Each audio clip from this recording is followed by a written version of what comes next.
Olá pessoal, boa noite. Sejam todos bem-vindos a mais um Mídia e Saúde na TV. É sempre uma alegria estar aqui e poder compartilhar as boas informações para a sua qualidade de vida. E para dar continuidade neste objetivo, hoje vamos falar de um dos temas mais em voga da atualidade, a busca pelo emagrecimento, principalmente as famosas canetas emagrecedoras. Sobre esse assunto eu converso agora com o médico geriatra Adilson Silvestre. Boa noite, mestre, tudo bem com você? Seja bem-vindo ao Mídia e Saúde na TV, prazer recebê-lo aqui. Opa, boa noite, prazer é meu estar aqui com vocês, poder contribuir com as pessoas. Aí. Vou dar uma moral pra você aí, né? Mestre, né? É. Mas é mestre, né? Não é mestre. É um pouco mais, né? Não é nem isso, vixe. Tá no caminho. Isso aí. O importante é não perder a capacidade ou o interesse de ampliar, né, doutor? Evolui sempre, né? Com certeza. Isso é uma das máximas da... Com o propósito sempre de somar no cuidado do paciente e a gente sempre tem que conhecer alguma coisa. Doutor Adilson, emagrecimento é um assunto aí que sempre tem sido em evidência, né? Sempre tem estado em evidência, mas hoje parece que acendeu mais ainda, principalmente com o advento dessas canetas, né? Ozempic, Mounjaro, enfim. O que você tem a dizer? Qual é a tua análise sobre o uso desses recursos aí para emagrecer? Adri, eu acho que é um facilitador, né? A gente veio aqui de carro, né? Não viemos a pé, porque o veículo, ele nos facilita a vida, né? Faz a gente menos tempo, menos esforço, e assim são essas moléculas, né? Que reduzem o nosso apetite, né? São ferramentas muito importantes para a gente melhorar a constituição corporal e a saúde do paciente, desde que bem usada com acompanhamento médico, né? Uhum. Muitas pessoas... Talvez seria o último recurso, digamos assim, né? Porque existem os hábitos saudáveis que, com certeza, levam ao emagrecimento sem efeitos colaterais, né? O que vocês preconizam, né? O exercício, a alimentação saudável, né? A vida equilibrada. Sim, a obesidade, mas é uma coisa muito importante da gente entender, que a obesidade, ela não necessariamente é só um distúrbio de hábitos, tá? Muitas vezes, os neurotransmissores e alguns hormônios desse paciente, geneticamente, eles podem ser alterados. Por exemplo, o indivíduo ter geneticamente os hormônios que fazem a gente se sentir menos satisfeitos na hora de comer. E ele tem uma predisposição a ganho de peso. Então, tem várias questões também que não são simplesmente comportamentais, simplesmente por meritocracia, como a pessoa se esforçar vai atingir esse objetivo. Obviamente, a maioria da população, sim, é por hábitos errados, muitas vezes tradicionais, né? Consumo de carboidratos simples.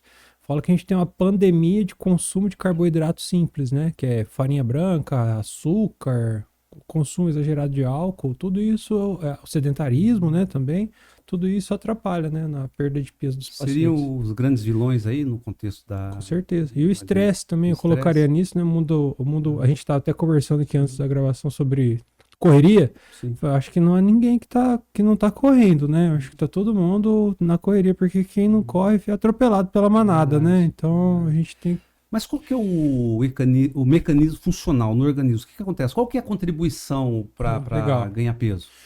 O indivíduo infeliz, vou chamar de infeliz, não vou chamar de estressado, tá? O indivíduo infeliz, ele acaba precisando de doses de dopamina, o cérebro dele pede. Alguns vão para o cigarro, outros para o álcool e outros para o carboidrato.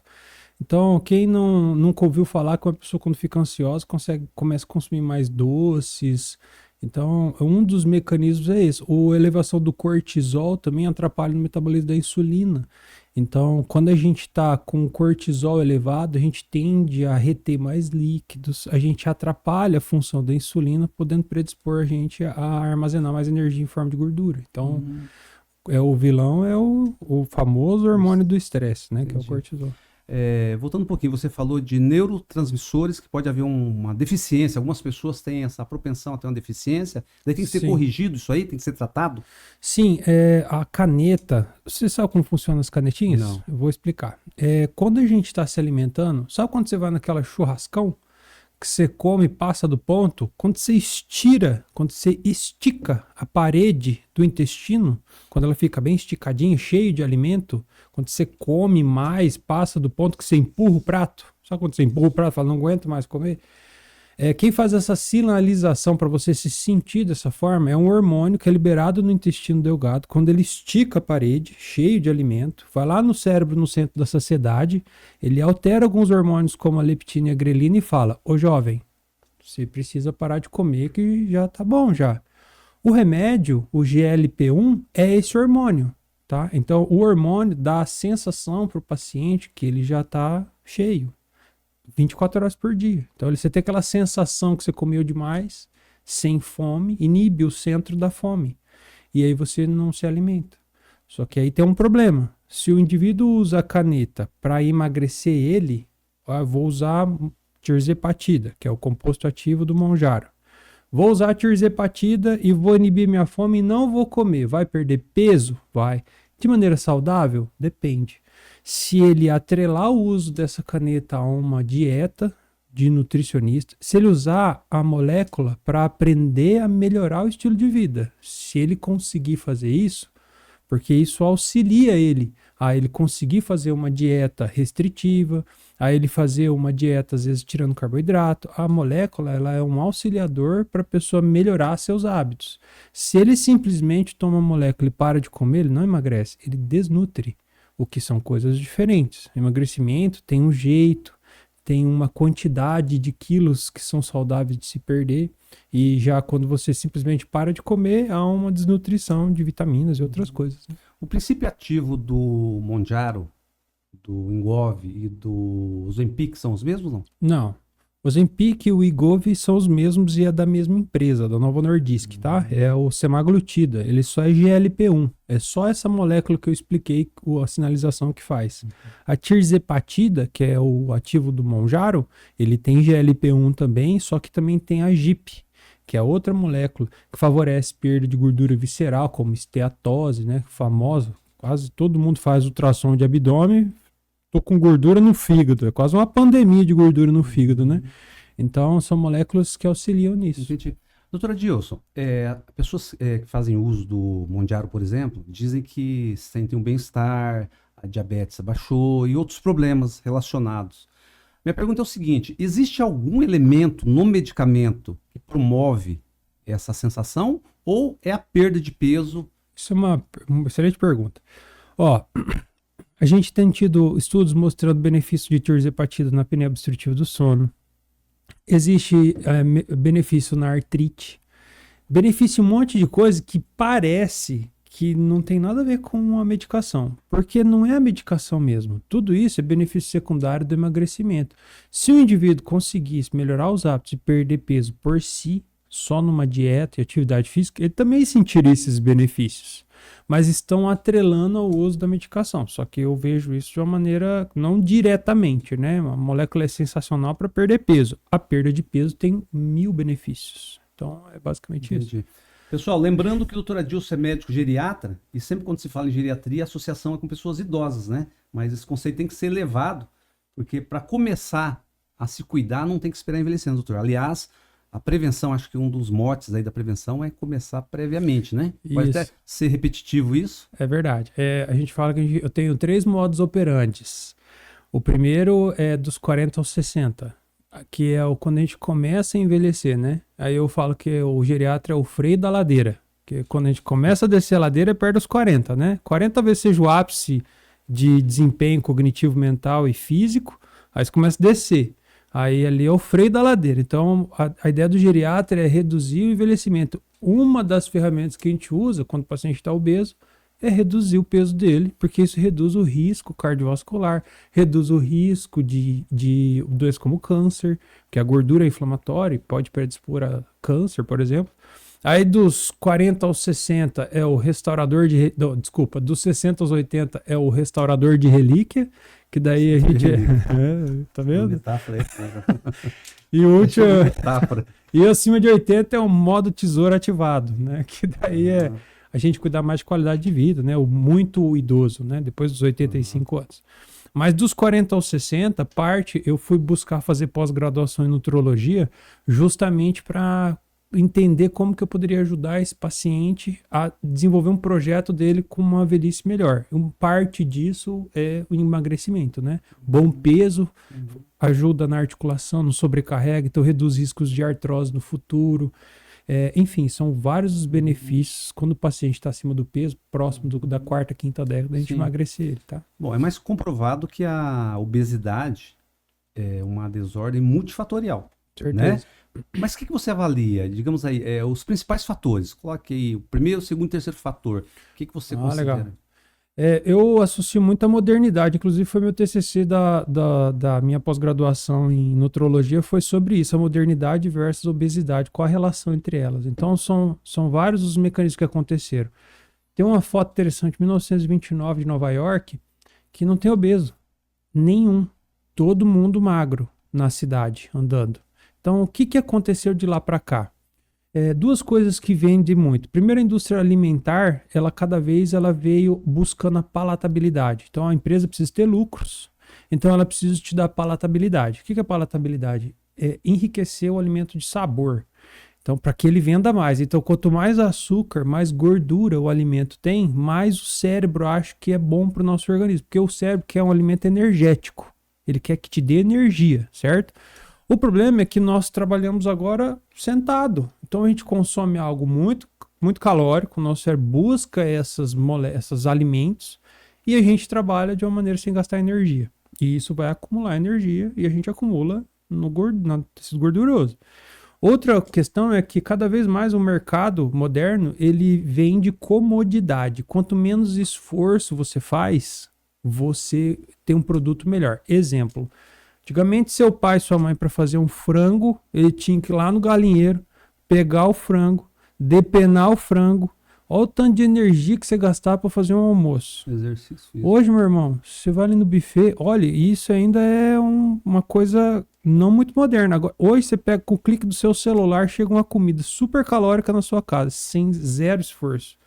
Então, somado a uma alimentação rica em carboidratos simples, de fácil acesso, com gorduras, somada ao sedentarismo, a não ter uma atividade laboral que faça esforço físico, uma atividade profissional, uma obesidade pandêmica. Então, todo mundo ganhou peso nesse contexto, entendeu? Uhum. Eu atrelo muito a isso. Sim. As pessoas se preocupam muito com a estética quando fala de barriga. Sim. Né? E claro que a questão estética também é fundamental para a qualidade de vida, sobretudo emocionalmente, né? Mas quais são os riscos da gordura visceral, a barriga, a gordura acumulada na barriga? É justamente essa gordura que aumenta o risco de aterosclerose. Aterosclerose é a obstrução de artérias. Artérias são os vasos sanguíneos que alimentam o nosso corpo, nossas vísceras, nosso coração, nosso rim, tá? É o sistema arterial que alimenta o nosso organismo de sangue. E eles, quando a gente está acima do peso e com gordura visceral aumentada, se aumenta o risco de produção dessas placas que obstruem, que entopem as artérias, podendo causar riscos como infarto, AVC. Então, principalmente, esse é o risco. Tem outra questão também, a esteatose hoje passou o alcoolismo como principal fonte de cirrose hepática. Fígado gorduroso. Tá? Isso. O fígado gorduroso hoje, ele causa mais cirrose do que álcool. Louco. Interessante isso. Então, isso foi agora um estudo que fizeram, que demonstraram, isso foi a primeira vez na história que isso aconteceu. Tamanho é o tanto de obeso, a incidência da obesidade na sociedade atual. Existe uma associação comprovada acerca da causa do fígado gorduroso? Sobrepeso. Sobrepeso. Certeza. Consumo de carboidratos simples. Nós vivemos uma era de intoxicação por carboidratos simples. Muito baseado na alimentação afetiva, né? Minha geração mesmo que eu cuido, né? Que tem 60, 70, tem amor pela comida. Tem uma alimentação afetiva. E geralmente esses alimentos são carboidratos simples. Eu escuto muito no meu consultório. Eu amo pão. Se amar determinado alimento, principalmente que te faz mal, e o pão ele faz isso, quebrar o jejum de manhã comendo pão, comendo bolo, comendo bolacha só, não come uma proteína. Então, é uma alimentação tradicionalmente errada, né? Vem lá do campo, né? Há 60, 70 anos atrás, quando a gente não tinha energia elétrica, eu entendo que as pessoas comiam pão. elas não tinham energia elétrica, tinham que fazer um alimento que ficasse uma semana ali sem estragar, não tinha nada melhor do que um pão. Se fazia uma fornada no domingo, as famílias lembram disso. Fazia uma fornada no domingo, a semana inteira comendo aquele pão caseiro. Então, e aí ela comia o pão, mas ela ia para a roça, ia fazer um trabalho manual que exigia esforço, então ele gastava essa energia. Aí hoje eles seguem a mesma tradição, porém sem tanto esforço. Ganho de peso. Não tem como fugir disso. Uhum. O que você considera, de uma forma genérica, as pessoas falam, os médicos, principalmente alimentação saudável, mas na sua concepção, de uma forma bem detalhada, o que é uma alimentação saudável? Desde o café, o legal. almoço, o café da Sim. tarde, a janta? Veja bem, a alimentação do ponto de vista de almoço e janta do brasileiro é muito boa, tá? Então, comer arroz e feijão, uma carne, uma salada, legumes, sensacional, muito equilibrado. Arroz é um carboidrato de alto teor glicêmico, não é tão bom se for consumido sozinho, porém ele misturado com o feijão, com a salada, você reduz esse índice glicêmico. Índice glicêmico é o quê? Quanto maior o índice glicêmico de determinado carboidrato, pior ele é para a nossa saúde, tá? Então o arroz sozinho, comer ele puro, não é bom. Mas ele misturado com outras coisas ali no almoço e janta, excelente, tá? A questão e o café da manhã e o café da tarde é o seguinte, a gente quebra o café da manhã e o café da tarde com um carboidrato simples. Porém, o que a gente pode fazer? Ovo, queijo branco, aumentar o consumo de proteína. Queijo branco caipira, um whey protein, uma fruta, é bem interessante. Castanhas, amêndoas, amendoim.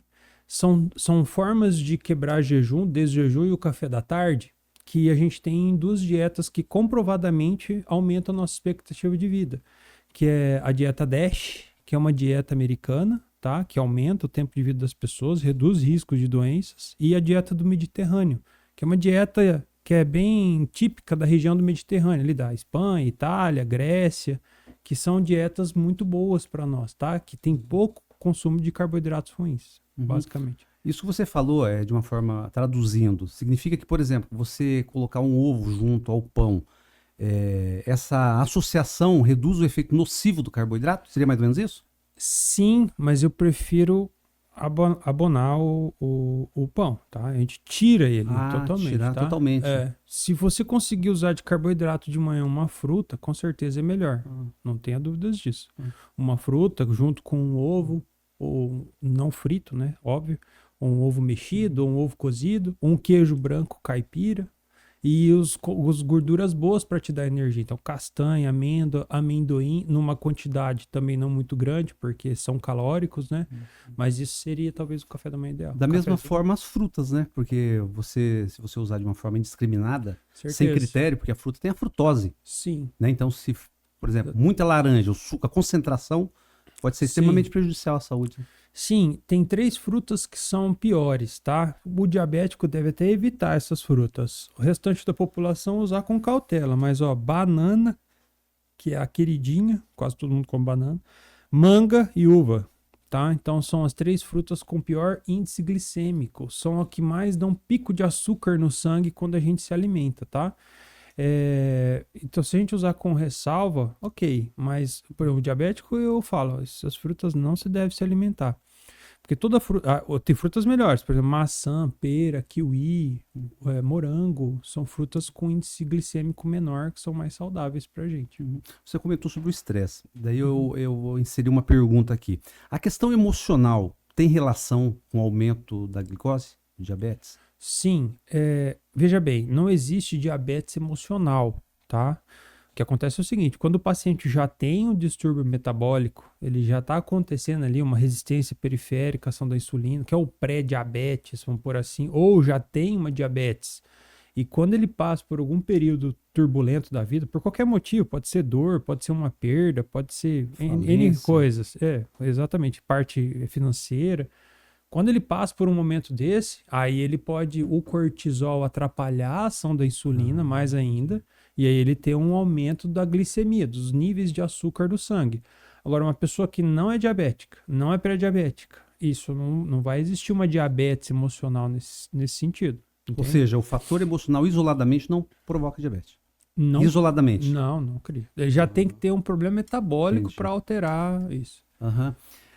Quando se fala em obeso, a associação quase que imediata é pessoa, quase que redundantemente falando, é gordo, óbvio. Sim. Mas tem pessoas que são magros do ponto de vista estético, mas tem o triglicéride aumentado, colesterol, açúcar no sangue. Sim.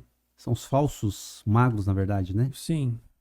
Vai muito do hábito, vai muito da genética de cada indivíduo, né? Tem indivíduo que tem um risco de desenvolver obesidade e os problemas depois. Tem indivíduos que não têm, mas por conta de hábitos nocivos também desenvolvem doenças, né? Uhum. Todo uso indiscriminado, sem a orientação de um médico de medicamento, é extremamente perigoso, né? Voltando a falar das Certo. canetas emagrecedoras, Uhum. que as pessoas pensam muito em economia, e no Uhum. Paraguai tudo é mais barato, pelo menos do ponto de vista Certamente. econômico, né? Com certeza. E virou uma febre aí agora, né, doutor? O que Certeza. você tem a dizer sobre isso? A tua análise sobre os riscos Sim. que esses pacientes ficam expostos? Sim, assim, a gente mora aqui no oeste do Paraná, né? Noroeste, oeste, sudoeste. E aqui a gente está muito perto do Paraguai. Então eu consigo observar muitas pessoas consumindo a tirzepatida do Paraguai, né? São vários os problemas, né? Primeiro, do ponto de vista legal, né? Não é legal, é proibido no Brasil, né? Então é uma molécula que, por ser proibida, a gente não tem, se você não for lá buscar e colocar-se em risco, que hoje está no mesmo nível que cigarro, se você for pego transportando, perde o carro, o réu primário, tem que pagar fiança, é um BOzão, né? Não é uma coisa simples. E aí, considerando que é proibido, essa pessoa vai ter que trazer de uma maneira talvez irregular, né? Não vai deixar exposto no gelinho bonitinho, porque é uma substância que depende de resfriamento para você transportar. Então, eu já vi gente colocando em pneu do carro, desmonta o pneu do carro, Nossa. entende? E daí coloca dentro do pneu, monta a roda e vem para o Brasil. Ali esquenta. Ele não estraga se ficar alguns dias fora da temperatura gelada, tá? Mas em temperatura ambiente. Agora, quando ela esquenta, aquece ela, já vi na televisão, tiraram o filtro de ar do carro e colocaram ali os frascos de. Então, olha, o que Quente, chega ambiente aqui. quente. Exatamente. E é onde que a pessoa comprou, né? Quando você compra no Brasil já. Então, uma série de problemas que são decorrentes ao contrabando, né? Beleza, então esse é um ponto, né? Que é perigoso por essas questões. Não sabemos procedência e tudo mais. Beleza. Quando você chega no Brasil, considerando que seja uma molécula normal enfim, chegou aqui em boas condições, aí o problema é outro. O problema é que a pessoa acha que é o remédio que vai emagrecer ela. E eu concordo que ele reduz fome. E aí a pessoa, o que ela faz? Ela entra lá no Google e aí ela aprende as doses, porque hoje a informação está aberta ao público. Só que ela só quer saber do remédio, ela não quer saber de se melhorar. Ela quer perder peso na balança. Ela não quer perder percentil de gordura, que são coisas diferentes, e a gente pode conversar sobre isso depois. Mas quando a pessoa começa a usar a canetinha, não melhora os hábitos, ela pouco se importa com isso, não vai fazer um exercício, ela continua sedentária, ela não escolhe melhor seus alimentos, continua comendo um pão só de manhã, nem almoça, que é isso que acontece. Eles pegam, começam a aumentar a dose, acaba com o apetite, zera a fome, e ela fica lá 2, 3 meses comendo às vezes um pão por dia. O que vai acontecer? Não é segredo para ninguém que essa pessoa vai ficar desnutrida, do ponto de vista de vitaminas, do ponto de vista de proteína. Uma coisa muito importante, que é o quê? A pessoa, quando ela vai emagrecer, ela não pode perder musculatura. Se ela perder músculo, porque perder quilos da balança não é perder percentil de gordura. Porque Massa muscular. E se você perde músculo, depois, quando você vai parar a canetinha, você tá com o seu metabolismo destruído. Você não tem mais taxa metabólica basal. Seu corpo não queima mais energia. E aí você vai facilmente engordar de novo. Porque o set point metabólico, o que é? Quando a gente está obeso, vou explicar outra coisa para você, Alderi. Quando a gente está obeso, o nosso corpo entende que aquele é nosso corpo. Se você emagrece, o nosso corpo não entende que aquele é seu corpo de novo. Ele vai fazer de tudo para você voltar naquele peso. Você precisa se manter magro por pelo menos 18 meses. Chama reset metabólico. Aí o seu corpo passa a entender que aquela é a sua nova constituição corporal. Senão ele vai fazer você, através dos mecanismos de saciedade, comer até o que você não comia antes quando você estava gordinho. Comer muito açúcar, principalmente alimentos muito calóricos, para você voltar no peso. Então, voltando à sua pergunta, é o seguinte: se a pessoa usar a canetinha para melhorar o estilo de vida, top, excelente, tá? E de preferência com uma nutri, com uma boa orientação, se educando, aprendendo o que é comida, aumentando sua prática de exercício físico, resiliência emocional, buscar ferramentas para ajudar a encarar os problemas da vida. Eu falo que o emagrecimento, Adri, ele tem que ser a consequência da melhora do indivíduo, como um todo. Não uma busca isolada. Ah, vou só emagrecer, mas eu não tô nem aí pro resto. Certamente isso não vai dar certo. Não é uma ferramenta de corta-caminho. É uma ferramenta de auto-melhora. Aí, ó, sensacional os resultados que a gente tem. Muito legal. Não é a perda de 15 quilos da dona Joana que comprou a canetinha no Paraguai? Não é. Eu cheguei a ver pessoas perder 12 quilos no mês. Adri, isso é totalmente fora da normalidade, tá? Isso não é normal. E aí você vai lá e a indivídua com a dietinha com a Nutri, junto com uma dose baixinha de tirzepatida, que é o que eu acho que tem que usar, tá? Ela tem. Eu não tiro totalmente a fome dos meus pacientes, por exemplo. Eu uso dose baixa. Porque na dose baixa ele ainda tem fome, um pouquinho de fome. Mas ela precisa lidar com a fome. Ela precisa aprender a olhar para a fome e falar, eu não vou comer. Eu vou ganhar de você. Porque depois, se você acaba com a fome do paciente, quando chega lá na hora de desmamar o remédio, ele não desenvolveu as virtudes que ele precisa para lidar com a fome. E daí ele vai voltar aos mesmos hábitos, igual um bariátrico. Quantos bariátricos você conhece que arrancou um pedaço do estômago e voltou a engordar? São vários, talvez a maioria, entende? Então, se a pessoa não aproveita para fazer a modificação dos valores que ela tem, cara... Isso que você está falando, eu entrevistei recentemente o Dr. Daoud Nasser, cirurgião bariátrico, ele falou justamente sobre isso. Não adianta você delegar a cirurgia e esquecer dos teus hábitos, da consciência, enfim, não adianta. Doutor, existe uma classe específica de alimentos que mais geram obesidade ou está associada também ao biotipo, a todas as características do paciente? Obesidade é consumo de carboidrato simples, tá? O que é carboidrato simples? Existem dois tipos de carboidrato, tá? O simples e complexo, tá? Qual que é a diferença entre eles? O simples é o ruim. O simples é o ruim. Isso. E o complexo é o bom. Qual que é a diferença do bom pro ruim? O carboidrato ruim, ele é rapidamente absorvido pelo organismo. Você come e ele dá um pico de açúcar no sangue, certo? Então é açúcar, farinha branca e industrializados. Basicamente, tá? E quando eu falo açúcar, é o açúcar do cafezinho, comum, que ele é disfarçado em né? várias formas, tá? O refrigerante. Cara, sabe quantas colheres de açúcar tem 2 litros de coca? 38. Quê? Entendeu? 1 litro de coca? Exatamente. 38 colheres de açúcar? 1, 2, 38. É brincadeira. 2 litros, né? Sim, entende? Então é assim, é uma loucura o que a Coca-Cola fez com a gente, tá? E os outros refrigerantes também, Tubaína, Guaraná, enfim, tudo isso aí é a mesma coisa. Tubaína, com pão de mortadela, Tá vendo? Isso que você falou agora é alimentação afetiva. O ser humano fica doente por comer o que gosta. A gente fica saudável quando a gente come o que a gente precisa, tá? E isso é uma questão de maturidade emocional, tá? Entender isso é onde vira a chave do paciente. Quando ele entende que ele precisa fazer o que ele precisa, que ele não é mais criança, que a gente é criança. Quando a gente é criança, a gente faz o que quer. Ou a gente tenta, né? Os pais que nos freiam. Mas quando a gente é adulto, a gente tem que fazer nossas escolhas com base no que é melhor. Isso é maturidade de escolha, tá? Então eu falo pro paciente que já chega de ser criança. Já deu. A partir de agora, você não pode amar mais a comida. Você vai comer o que você precisa. E aí a gente muda o jogo. Mas se não é assim, a pessoa continua amando o alimento dela. E aí é um B.O. Eu amo pão. É mulher de malandro. Entendeu? É a mesma coisa, entendeu? Mulher de malandro. Sabe que faz mal. E é gula isso, tá? Cabe até confessionário pro padre, tá? Porque você comer algo que você sabe que não te faz bem.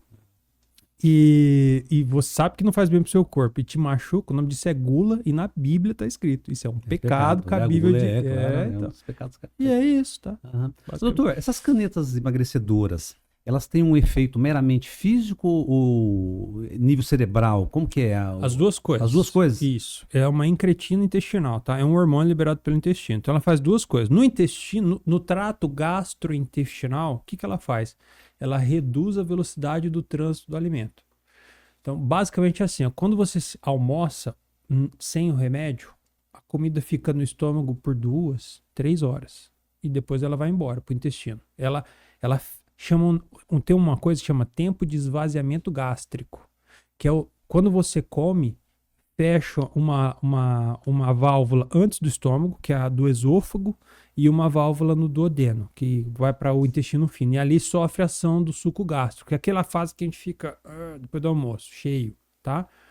Aí existe o tempo de esvaziamento gástrico, que é o tempo que esse estômago vai esvaziar e a comida vai para frente. Então, o remédio, ele aumenta o tempo de esvaziamento gástrico. A comida fica no estômago por mais tempo. Quando você chega na janta, o almoço está lá ainda no estômago.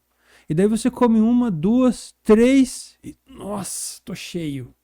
Então, isso é uma questão que o remédio faz. Outra coisa, faz aumento de redução na velocidade de peristalse do intestino. O que é isso? O nosso intestino, ele faz um movimento de jogar o alimento para frente, certo? Ele tem, parece uma ordenha da teta da vaca, ele vai fazendo esse movimento, sabe? Em ondas. Ele reduz isso também, fazendo a gente ficar com o intestino mais cheio de fezes. O nosso abdômen, ele fica mais cheio, a sensação. Então, também reduz a vontade de comer isso. E ele tem ação, que eu falei para você, cerebral, no centro da saciedade, reduzindo nossas buscas. Uma coisa interessante que nesse centro da saciedade, que o centro da saciedade do alimento, ele é vizinho do álcool, por exemplo. As pessoas reduzem o consumo de álcool, então reduzem o consumo de outras substâncias que estão ligadas ali no mesmo centro, sabe? Então é uma coisa bem interessante isso também. Esse produto aqui, doutor, água, tem uma relação direta com o processo de emagrecimento? Tem, excelente pergunta. Tem várias coisas, na verdade, hábitos. A água é um deles. Você sabia que o cérebro se confunde sobre se eu tô com sede ou se eu tô com fome? O ser humano não bebe água, ele acha que ele é um jatobá, né? Ou um camelo. Sabe o que é jatobá? É uma árvore que tem água dentro, né? Ele acha que ele é um depósito de água. E aí o que acontece? Imagina que a gente não é uma lagoa, a gente é um rio, a gente é fluido. Então a gente põe água limpa na boca e ela sai suja pela urina, cheio de sódio e de outras coisas, tá? Então a gente desincha o corpo bebendo água, tá? O que acontece? Quando a gente não bebe o tanto de água que a gente precisa e não pode depender da sede, tá? Eu vou beber água só quando eu tiver com a boca seca. Isso é um erro, tá? A sede já é um mecanismo do cérebro que a gente já está muito desidratado, entende? Então a gente precisa manter ter uma quantidade de água, que é 30 ml por quilo por dia. Se eu tenho 100 quilos, eu tenho que beber 3 litros, no mínimo. Se eu não bebo isso, aí o cérebro fala, esse danado não vai beber água mesmo, né? Então eu vou ter que dar fome para ele comer, para aí eu pego a água da comida. Novamente a referência afetiva. Porque quando eu tô com sede é gostoso ir lá e saciar a sede, tomar a questão afetiva, né? Então, prazer, tem do que ser gostoso. antes, tem que ser antes. Você tem que ter o hábito, tá? E tem facilitadores para conseguir tomar tudo isso de água. Tem gente que tem dificuldade. Mas veja bem, quando a gente não toma o tanto de água que precisa, no alimento tem água. E o cérebro sabe disso. Então, ao invés dele te dar a sensação de sede, ele te confunde e te dá fome. Aí você vai lá e come alguma coisa. Uma banana, rica em água. Frutas são ricas em água. E aí você come, mas na verdade o que você tinha é sede. Então, manter essa hidratação facilita reduzir o seu apetite, tá? Demais isso, tá? Essa é uma coisa importante da gente entender. Tá certo. Doutor, antes da gente finalizar, porque se fala muito das canetas e emagrecedor do ponto de vista dos benefícios, né? Agora, efeitos adversos, contraindicação. Legal. O que você tem a dizer sobre isso? Isso é uma coisa que gera bastante debate mesmo, tá? Contraindicações são poucos, tá? Absolutas são 3, tá? Que é pancreatite prévia, o paciente já teve pancreatite, não é recomendável, tá? O segundo é se o paciente tem um tumor neuroendócrino do tipo 2, é extremamente raro, tá? A pessoa, eu nunca vi um paciente com esse tipo de tumor, por exemplo. E o tumor papilífero de tireoide. São 3 contraindicações, que também é um tumor extremamente raro, tá? De tireoide. Que não pode tomar, é isso, tá? Não tem mais nada. O resto que se fala é conversa da internet. Não é verdade, tá? Aí tem um que é relativo, que é pedra na vesícula, tá? Então, se o paciente tem pedra na vesícula, é melhor ele resolver a pedra na vesícula. Tira a vesícula. Depois a gente faz o processo de emagrecimento. Melhor, tá? É relativo, não é absoluto. Por quê? Porque quando a gente emagrece, a gente pode fazer com que esse cálculo resolva migrar. E o problema do cálculo na vesícula é se ele passeia. Se ele sai dali, vai para um caninho que chama colédoco e aí ali ele dá um problemão. Faz pancreatite, Pancreatite. um monte de B.O. Expõe a risco sério. Isso, por isso que é importante fazer uma ultrassom de abdômen, acompanhamento médico, porque as pessoas que estão tendo problemas usando as canetas são por 2 motivos. O primeiro é por desnutrição, esse é o mais comum, tá? Ontem eu vi mesmo o Ministério da Saúde emitiu uma nota que tem mais de 600 pessoas internadas nesse último mês por causa do uso indiscriminado das canetas. A maioria dos internamentos são por desnutrição, tá? Anemia. Desnutrição. Anemia grave, tem gente tomando sangue, porque não come ferro. E daí o corpo fica sem substrato para construir sangue, entendeu? Então, e o outro é por pancreatite, por colelitise, né? Que é quando a colestase, quando a pedrinha da vesícula ela passeia. Então, contraindicações são essas. Aí, gravidez, né? Amamentação, essas coisas não se deve tomar também, tá? E os riscos? Os riscos são esses que eu comentei. Os riscos de tomar, né? Que é você ficar desnutrido, você emagrecer de uma maneira que não funciona, desenvolver sarcopenia, que é a falta de músculo. Sarcopenia já é um start para outros problemas metabólicos, inclusive aumenta o risco de demência de Alzheimer. Um exemplo que a gente já falou aqui em alguns programas, que a força muscular, quanto mais forte você é, menor risco de Alzheimer, e o contrário também, quanto mais fraco você fica, maior chance de você desenvolver, seu metabolismo cai, enfim, uma série de problemas. Então, esses basicamente são os problemas. Agora, benefício, meu irmão. Aí o povo chega no meu consultório dele e fala assim, ó, doutor, tem medo de tomar um remédio. Eu falo, e desse peso aí, você não tem medo, não?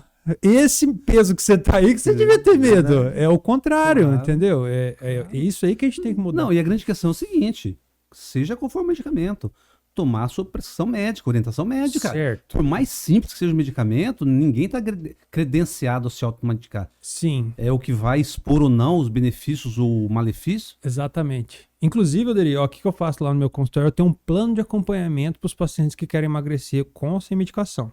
Dentro desse plano de acompanhamento, se o paciente não faz o compromisso dele comigo, dele melhorar a vida dele, eu não acompanho. Eu pergunto já de começo, falo assim, fulano, você vai fazer musculação 3 vezes por semana? Eu vou pedir prova. Saiba disso. Eu vou querer que você tire foto. Eu vou querer. Olha só. Você vai tirar foto do seu prato de comida, você vai mandar pra mim. Eu quero saber tudo que você tá fazendo. Se você não se comprometer comigo em fazer uma dupla comigo, eu te orientando e você executando lá na sua casa, tem um monte de colega aí que faz só o remedinho. Fica à vontade. O meu compromisso com você é que você melhore. No contexto geral, né? Total. Se você não entender, eu passo livros de resiliência emocional para eles tomar, para eles lerem, né? Então, são várias coisas que a gente faz nesse contexto de melhora ampla. Eu falo que é um método de aperfeiçoamento humano, não de emagrecimento. O emagrecer é uma consequência. Você recomenda também ler alguma coisa sobre estoicismo ou não? Adivinhou. Exatamente, com certeza. Eu acho que é uma ferramenta muito importante nos mundos modernos, no mundo moderno, sobre como encarar os problemas da vida, né? Aliás, doutor, as boas informações, as boas leituras fazem bem para tudo, né? Com certeza. Saúde física, emocional, espiritual. Conhecimento é tudo. Conhecimento é tudo. Conhecimento salva. A ignorância que escraviza o cidadão. certeza. Então, a gente precisa, dentro desse contexto de emagrecimento, eu entrego 8 horas de vídeo aula do paciente ensinando ele o que é comida, o que é metabolismo, a resiliência emocional, entra nessa parte, propósito de vida, gerência de estresse. Rapaz, porque sem isso, Adri, você vira, eu falo que o paciente vira passageiro. E ele não pode ser passageiro da vida dele, ele tem que assumir a direção. Entendeu? Ele tem que sentar no banco do motorista. Você vê o ser humano como um todo, né? Você não vê... aliás, o corpo é um todo. Não tem como você tratar de uma gastrite, de um refluxo, se você não vê a questão causal, de repente a questão emocional. Então, isso que você está falando é de uma forma holística, ver o ser humano como um todo. Então, você não vai lá só como um médico meramente operacional e resolver aquele problema separadamente do todo. Certamente. Ó, quando você vai para um médico que ele sabe tudo sobre remédio, sabe como te passar remédio, mas não te orienta a atividade física ou estilo de vida e não ajuda você com as suas dificuldades, ele é um bom médico no sentido de drogas, mas ele não sabe cuidar de você.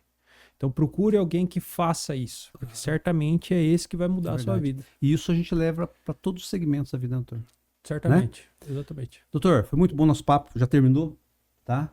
Fica aqui o convite para a gente conversar em nova ocasião, tá bom? Desejo para você uma boa noite. Sempre um prazer estar aqui. Bom, grande abraço, até a próxima. Parceirão, é isso aí, valeu, tudo de bom.